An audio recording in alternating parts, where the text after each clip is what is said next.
Hey everyone, welcome to the Discussionists. I'm Motive. I'm joined here with two good friends of mine. How about you guys introduce yourselves? Hitsuki here. And variant. Alright, and tonight we're talking about Gravity Falls. Um, Variant, take over. We all just watched episode 11 of season 2, and suffice to say, our reactions are probably very similar to that of all of the internet. Basically, I actually was pounding my desk the first time I watched it through, and I watched it 2 more times that very day. So, where do we start? Like, this episode has so much to it. You got Stan being arrested, which was hilarious. Yeah. Is that a ladybug? Ah, ah. Oh crap! Oh no! We have just so much. I'm trying to pick out just individual Well, things. It's not since working. we're on Stan, how about that badass scene where he got out of being arrested? Oh my god! Gravity turns off. He's like, "Oh yeah," and then like catching the keys behind your back. That's just awesome. It's one of those scenes that we've had every now and then in the series, like with the pterodactyl and with the zombies, where it shows how badass Stan can actually be when he wants to be. Yeah. So the theories. Oh, those theories.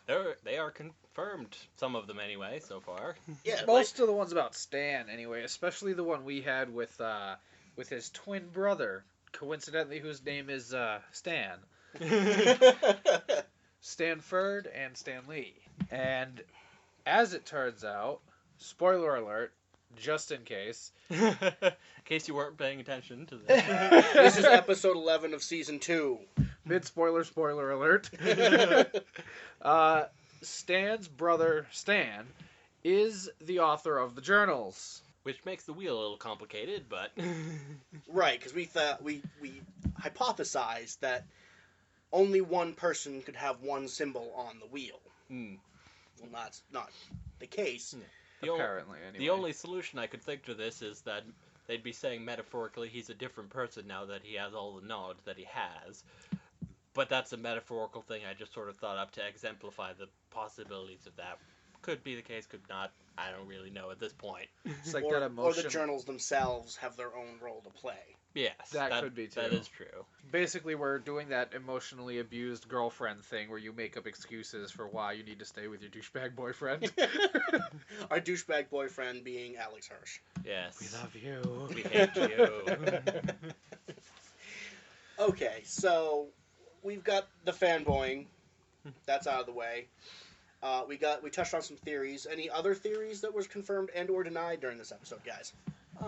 Well, there are some more theories that are forming, but before we got into some of those, I want to discuss our thing about Stan's brother and Stan himself, in regards to the gate he had, which is thoughts I've had about it and thoughts that fans have been building upon, where a lot of fans initially thought that this gate was to an alternate plane of reality or an alternate dimension or whatever. The most agreed upon being the dreamscape or the mindscape. The dreamscape or the mindscape.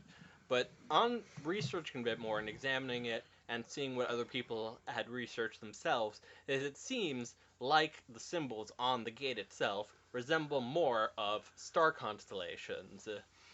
So, hold on. He's going to another planet. Exactly. So this is the Stargate. Exactly. Yes. That was what I was about to bring up. Is the Stargate, which operated along the same principle as dialing in star constellations to single in on a specific location and then having a point of origin. Some of the theories regarding the symbols on the gate is that one of the symbols specifically would be that point of origin, because they theorize that the symbol represents Sol, which is the name of Earth's sun. So this solar system would be the point of origin. So could we be dealing with aliens? Well, we've already dealt with sci-fi and time travel, so aliens would be a distinct possibility, or just other worlds in general, Right. whether or not they would have aliens.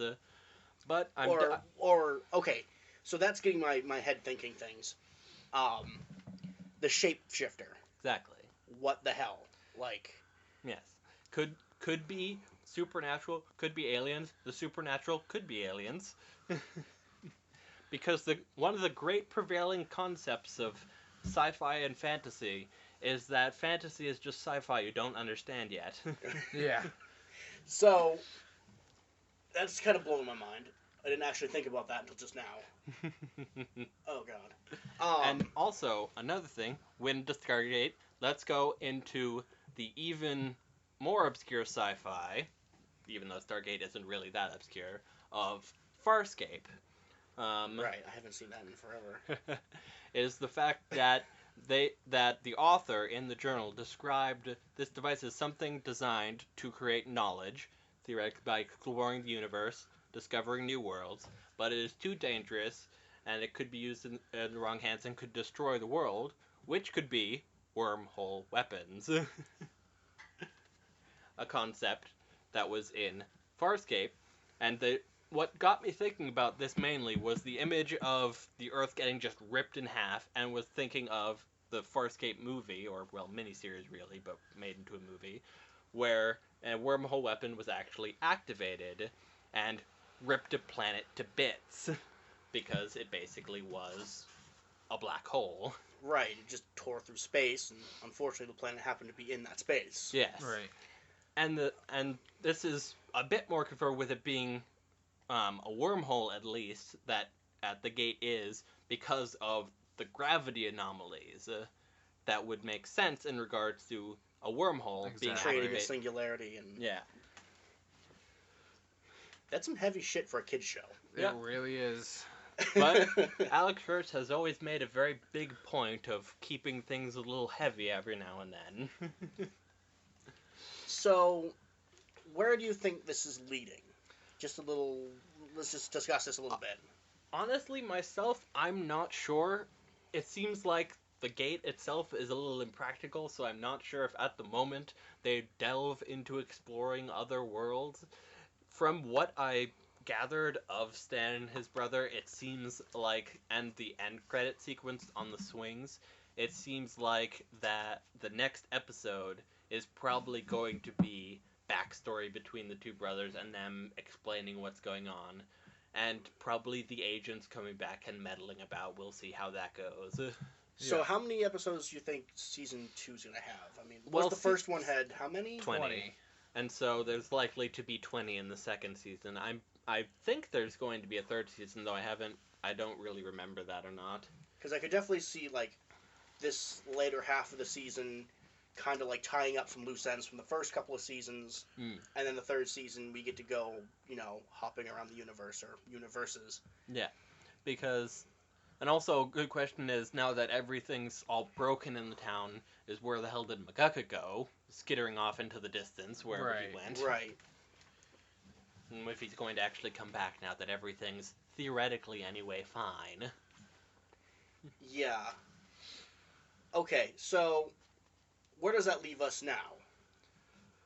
Like, we've got the theories, and they seem to be coming to a head. Like, But those aren't the only theories we have.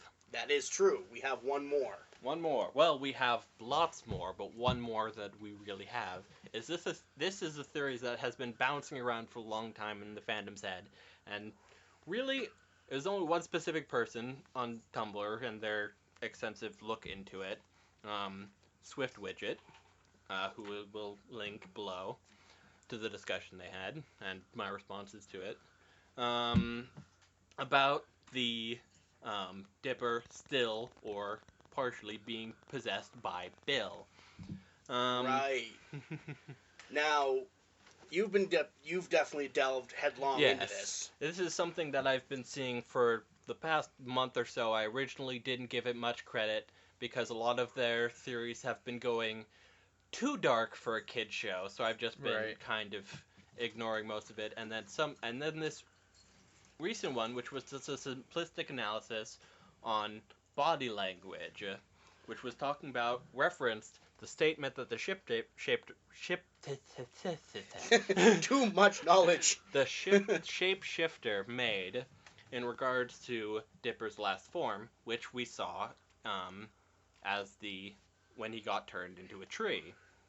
and the fact that afterwards his body language changed to match that of when he was possessed by Bill with the hands on the waist. Right, after, not the shapeshifter turned into the image. Right, when Bill possessed Dipper. Right.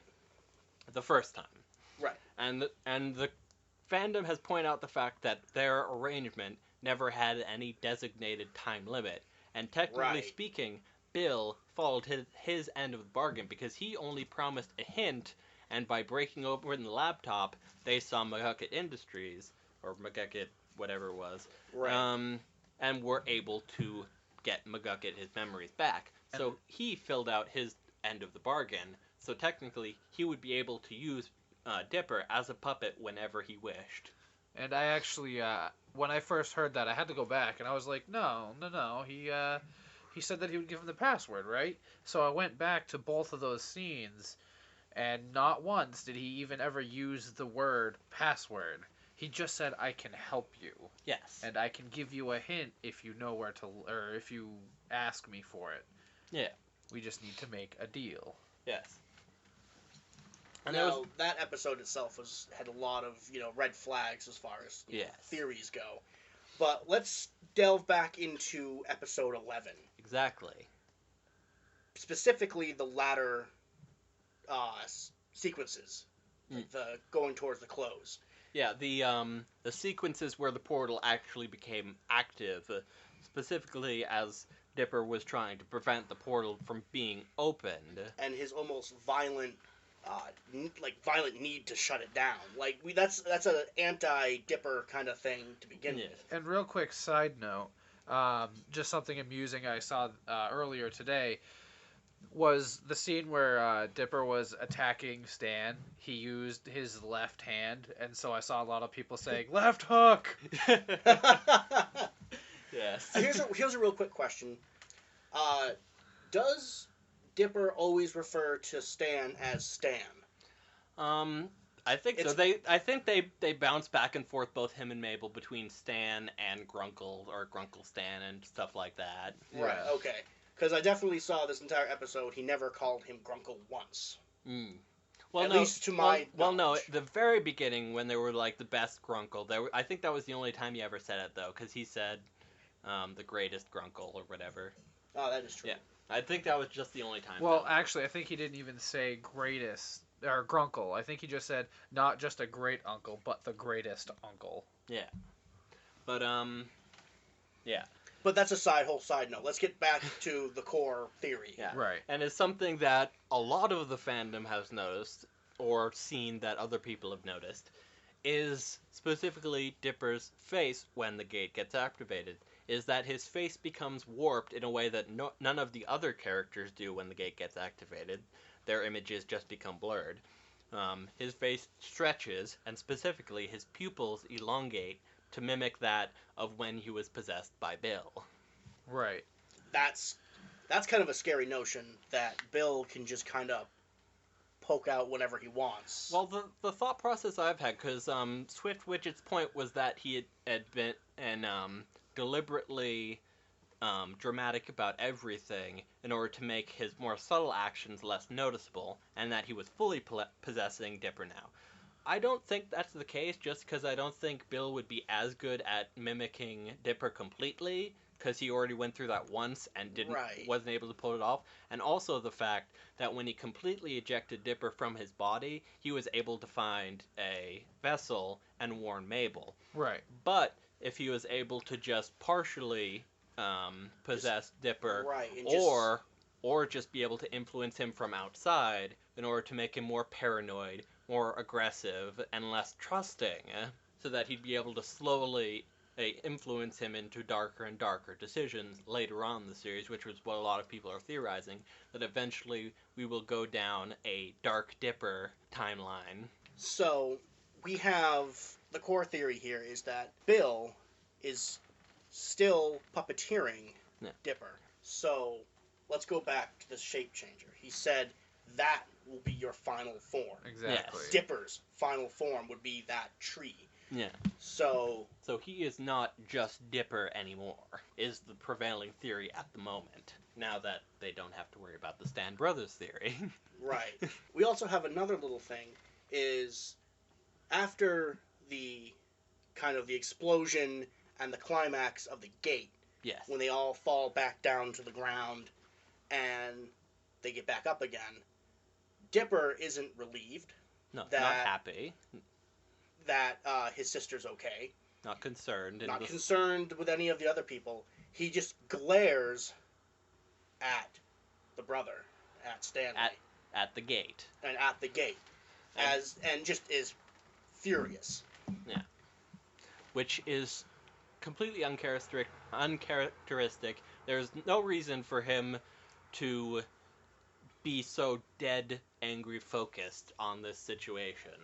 Right. You would think his first reaction is to make sure his family's okay. Right. Unless, because Bill is at least a part of him, or at that point in time had completely taken over him for that small point of time, Bill knows who the author is. No, he knew where the author was, and he did not want the author to come back, because the author might be the only one capable of stopping him at this point. And whatever kind of plans he has. Yes. And another aspect of that is that a lot of the fandom is theorizing of the fact that now that Mabel has basically gone against, theoretically, Dipper's wishes and took Stan's side, is that there's going to be trust issues between them that are going to form into sort of a betrayal story arc going on. Which actually I saw a couple of things in that episode. First of all was Stan's line about how it's unnatural for siblings to get along this well. Which could apply both to the betrayal plotline and the brothers. And also another thing I noticed, a little bit more symbolism, was you saw the Mabel Dipper picture flying through the air and the glass shatters. Yes. And this show has we've seen that this show doesn't present anything that's not relevant. There are two things that this show holds above all else like a religion: continuity and symbolism. Yeah. So Such as the key sweater. the key sweater, yeah. Which, oh god, the key sweater. Oh, the internet, how it will not rest. So we've seen Mabel turn into a shooting star. We've seen Dipper turn to a pine tree. And we've seen Questiony the question mark. So now will Pacifica turn into a llama? We'll see if that happens. I hope so. That would be fantastic. All right. So that has been our prevailing theories and our reactions to Gravity Falls Season 2, Episode 11. I hope you all enjoyed it. We enjoyed watching this. It was Very amazing. much. Very much. So now, if you liked our discussion, make sure you hit that like button. And if you have any other theories or questions, comments, anything like that, be sure to leave them down there. We'll love to see anything that you guys have to say. And also, don't forget to subscribe. We'd appreciate it very much. You guys are awesome. And we'd like to hear from you. Anything you guys want to say before we close? Looking forward to next week. Yes. Very much so. And I am so glad that we don't have to wait 3 weeks for the next one. I don't think I could actually live. All right, guys. We'll see you in the next one. Have a good night.